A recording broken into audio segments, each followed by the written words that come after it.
சென்னை வள்ளுவர் கோட்டத்தில் அறிவு திருவிழாவின் நிறைவு விழா நடைபெற்று வருகிறது. விவரங்களோடு இணைகிறார் நம்முடைய செய்தியாளர் சடையாண்டி. சடையாண்டி, நிறைவு விழா சார்ந்த விவரங்களை பதிவு செய்யுங்கள்.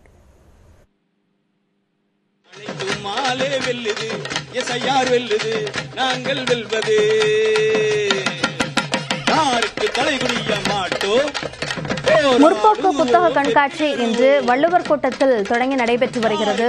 இன்று முதலமைச்சர் கூட அங்கு சென்று புத்தகங்களை பார்வையிட்ட நிலையில் அந்த அறிவு திருவிழா தற்போது நிறைவடைகிறது. அதற்கான கலை நிகழ்ச்சிகள் நடைபெற்றுக் கொண்டிருக்கின்றன. தொடர்ந்து செய்தியாளர் சடையாண்டியிடம் நாம் பேசலாம். சடையாண்டி, இதில் என்னென்ன நிகழ்வுகள் நடைபெறுகின்றன நிறைவு விழாவில்?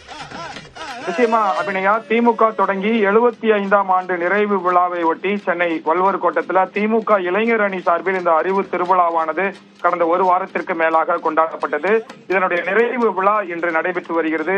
சிலம்பம், பறை இசை உள்ளிட்ட பல்வேறு கலை நிகழ்ச்சிகள் அந்த வள்ளுவர் கோட்டத்தில் இருக்கக்கூடிய அந்த தேர் முன்பு பிரம்மாண்டமாக கொண்டாடப்பட்டு வருகிறது என்றுதான் சொல்ல வேண்டும். திமுக இளைஞர் அணி சார்பில் அமைக்கப்பட்ட முற்போக்கு புத்தக கண்காட்சியும் இந்த அறிவு திருவிழாவில் முதலமைச்சர் மு.க.ஸ்டாலின் தொடங்கி வைத்தார். இன்றைய தினம் அந்த புத்தக காட்சியை பார்வையிட்டு புத்தகங்களை வாங்கி செல்லக்கூடிய காட்சிகளையும் நாம் ஏற்கனவே பார்த்திருந்தோம். இந்த புத்தக கண்காட்சியில திராவிடம், தமிழ் தேசியம், பெரியாரியம், அம்பேத்கரியம் உள்ளிட்ட முற்போக்கு சிந்தனையுடைய பல்வேறு புத்தகங்கள் காட்சிப்படுத்தப்பட்டிருந்தன.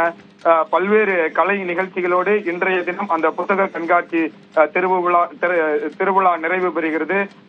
ஆட்டம் பாட்டம் என வள்ளுவர் கோட்டமே ஒரு பிரம்மாண்ட நிறைவு விழாவில் கொண்டாடப்பட்டு கொண்டிருக்கிறது என்றுதான் சொல்ல வேண்டும். திருக்குறள், சிறுகதைகள் உள்ளிட்ட பல்வேறு நூல்கள் இந்த புத்தக கண்காட்சியில் இடம் பிடித்திருந்தன. கடந்த ஒரு வாரத்திற்கு மேலாக பல்வேறு விதமான கலை நிகழ்ச்சிகள் தினம்தோறும் நடத்தப்பட்டது.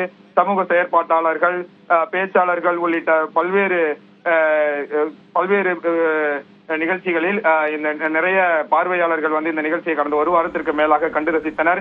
இன்றைய நிறைவு விழா சிறப்பாக நடைபெற்று வருகிறது. இது குறித்த விரிவான விவரங்களுக்கு நன்றி சடையாண்டி.